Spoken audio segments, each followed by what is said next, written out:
Hello, welcome. So in this problem, the given problem is the value of the integral minus infinity to plus infinity sin x by x square plus 2x plus 2 dx evolute using contour integration and residue theorem.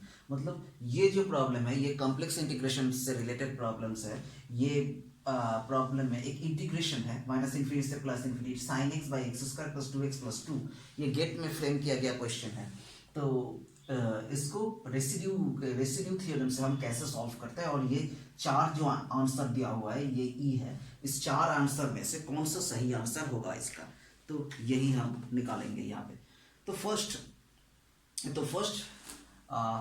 ये x के model पे है, ये इस x के model पे है, तो इसको f ऑफ z के मॉडल पे हम लिखेंगे. फंक्शन ऑफ z के अगर मॉडल पे हम लिखते हैं तो यहाँ पे क्या हो जाएगा, तो sin x मतलब imaginary part of z. So we can write imaginary of e to the power iz sin x को हम लिख सकते हैं imaginary of e to the power iz. Okay, by इसको हम लिख सकते हैं z square plus 2z plus 2. Okay, clear. इस फंक्शन को हम ऐसे लिख लिए, फंक्शन को पहले. अब इसका पोल क्या होगा, इसका पोल निकालने के लिए नीचे जो पार्ट है z square plus 2z plus 2, इसको हमको जीरो करना पड़ेगा. तो यहाँ पे हम अगर सीधा जो अप्लाई करते हैं तो z का जो वैल्यू आने वाला है वो है -1 plus minus i. Clear, -1 plus minus i. तो there are two poles, one is -1 plus i and another one is -1 minus i. Clear, याद तक. सो यहाँ पे दो पोल आ रहा है. अब इन दोनों पोल में से कौन सा पोल हम चूज करें, तो यहाँ पे हम जिस पोल को चूज करने वाले हैं वो है z equal to -1 plus i. For this pole we find R1 residue of R1. Clear. तो अब रेसिड्यू निकालने के लिए अब रेसिड्यू हम निकालेंगे z इक्वल टू इस पोल के लिए, मतलब z इक्वल टू पोल के लिए निकालेंगे तो R1. तो यहाँ पे आएगा R1 इक्वल टू, तो residue 1 R1 equal to, formula क्या था, limit z tends to alpha, that means z tends to, यहाँ पे क्या है -1 plus i. Clear, then z minus alpha, so z minus of -1 plus i. Clear, into यहाँ पे function of z, वहां पे फंक्शन ऑफ z. तो function of z यहाँ पे क्या है, e to the power iz bye नीचे जो है आपका z square plus 2z plus 1. Clear. अब इसको आप ऐसे भी लिख सकते हो, limit z tends to -1 plus i. इसका मतलब z -1 plus minus plus 1 minus i into e to the power minus z. अब z का दो सोल्यूशन आ रहा है, मतलब फैक्टर्स क्या होगा, एक फैक्टर आएगा अगर solution z equal to one solution -1 plus i और एक solution z equal to -1 minus i है, तो फैक्टर सबका क्या होगा, +1 माइनस आई इक्वल टू 0 एक फैक्टर होगा, और एक फैक्टर क्या होगा, +1 plus i, that is another factor. If you multiply this two factors then you can get this equation. So the factors of the z square plus 2z plus 1, इसको हम लिख सकते हैं z प्लस 1 माइनस आई, और यहाँ पे लिख सकते हैं z प्लस 1 प्लस आई इस फॉर्म में. क्लियर. तो यहाँ पे ये और ये कैंसिल हो रहा है. Now we put the value of z okay. तो e to the power i, z के जगह पे -1 प्लस आई. क्लियर. और नीचे भी z के जगह पे -1 plus i plus 1 plus i. Okay, now +1 -1 cancel out. Now if you multiply I with -1 then it will be e to the power minus I, and if you multiply I with I that means I square, so I square means -1 by 2i. Clear है ये इतना तक. मतलब ये आ रहा है residue 1 for the residue 1 किस पोल के लिए, जहां पे आपका पोल है -1 प्लस आई. ओके, मगर z इक्वल टू -1 माइनस आई, इस पोल को, ये जो पोल है z इक्वल टू -1 माइनस आई, इस पोल को हम कंसिडर नहीं करेंगे, क्योंकि अगर इस पोल को हम कंसिडर करते हैं तो जो पॉइंट है वो पॉइंट यहाँ पे जो दिया हुआ कॉन्टूर है, कॉन्टूर के बाहर चला जाएगा, इसलिए ये पॉइंट को हम कंसिडर नहीं करेंगे। मतलब यहाँ पे जब प्लस हो रहा है तो प्लस हो के वो वैल्यू क्या, वो वैल्यू कॉन्टूर के अंदर ही आ रहा है, मतलब कॉन्टूर के अंदर आ रहा है, सो इसके लिए हम कंसिडर नहीं करेंगे, हम सिर्फ कंसिडर करेंगे इस वैल्यू के लिए। क्लियर? अब हम यहाँ पे क्या करेंगे, अब हम यहाँ पे रेसिड्यू थ्योरम अप्लाई करेंगे। तो now we apply residue theorem upon this.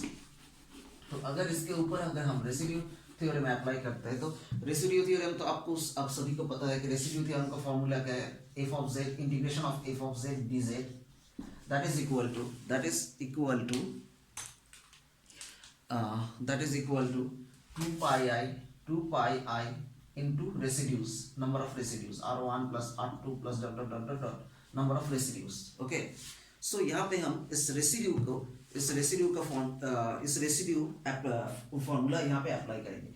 तो हम लोगों का जो गिवन इक्वेशंस था वो क्या था, integration of c imaginary of e to the power i z, हम इसको imaginary of e to the power i z के मॉडल पे लिए थे, और नीचे क्या था z square plus 2z plus 1, ऐसे ही तो था, ऐसे इक्वल dz इनटू dz, क्योंकि ये इंटीग्रेशन है तो dz होगा। ठीक है, तो इंटीग्रेशन है तो dz होगा।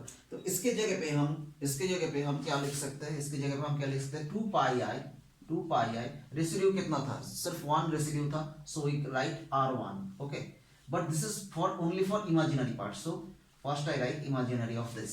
clear? Imaginary of this, now we put the value, so imaginary of 2 pi I और r1 के लिए r1 का वैल्यू क्या था, e to the power r1 का वैल्यू हम लोग निकाल लिए थे, e to the power minus i -1 by hope so it is 2i। okay, clear? ये था वैल्यू।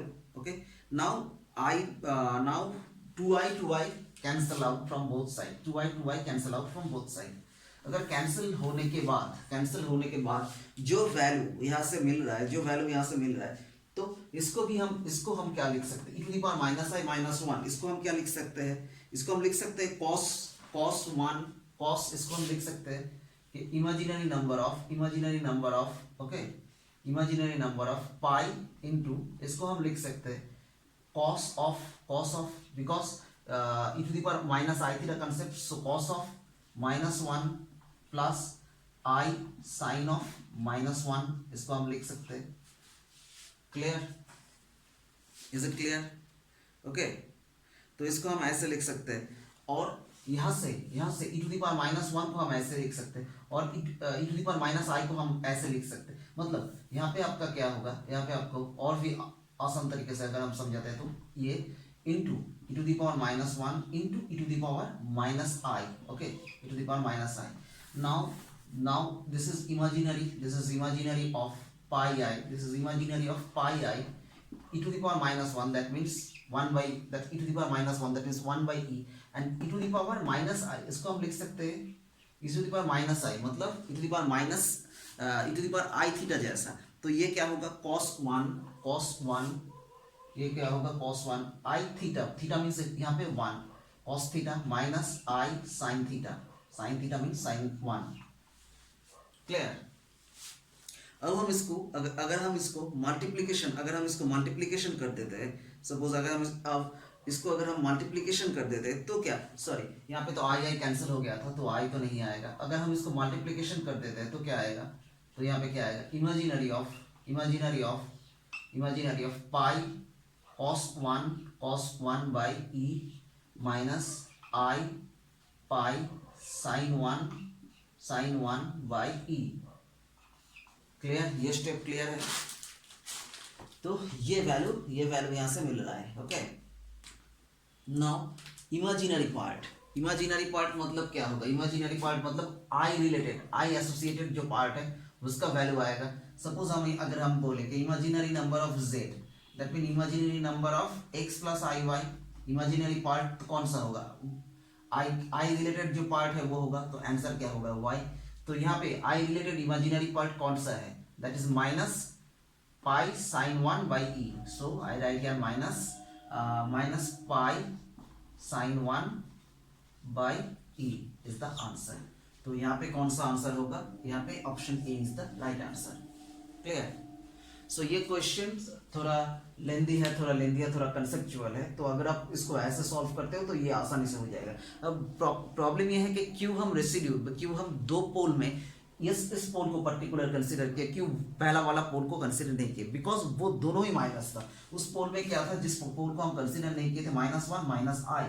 अगर आप contour this type of contour अगर कंसीडर करते हो तो -1 माइनस आई इस minus, that mean minus value इसके बाहर चले जा रहा है, और जो पॉजिटिव आएगा ऑलवेज आप याद रखना, कंटूर में अगर दोनों माइनस होगा तो उस वैल्यू को हम कभी कंसीडर नहीं करेंगे। माइनस और प्लस आएगा तो वो वैल्यू इस कंटूर के अंदर होगा, इसलिए उस वैल्यू को हम कंसीडर करेंगे। क्लियर? तो ये था आज का वीडियो, मिलते हैं नेक्स्ट वीडियो पे। Thank you.